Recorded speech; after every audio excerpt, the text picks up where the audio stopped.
হযরত মুহাম্মদ সাল্লাল্লাহু আলাইহি সাল্লামের বাড়ি।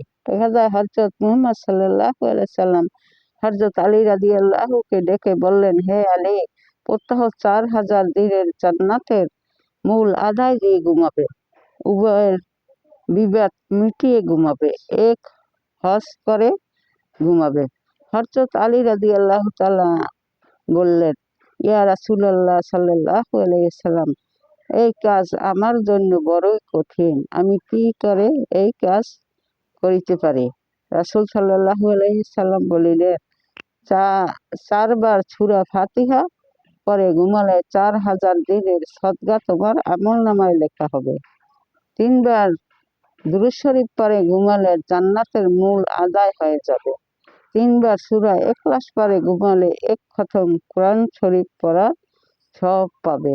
10 বার ইস্তেগফার পরে ঘুমালে উভয় বিবাদ মিটানোর সওয়াব পাবে।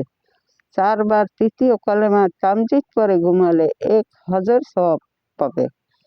সুবহানাল্লাহ, আলহামদুলিল্লাহ, লা ইলাহা ইল্লাল্লাহ, আল্লাহু আকবার, লা হাওলা ওয়ালা কুওয়াতা ইল্লা বিল্লাহি আলিয়্যিল আযীম। এরপর হযরত আলী রাদিয়াল্লাহু তাআলা আনহা বললেন, ইয়া রাসূলুল্লাহ সাল্লাল্লাহু আলাইহি সাল্লাম, প্রত্যেক দিন আমি এই দোয়া আমল করে ঘুমাবো।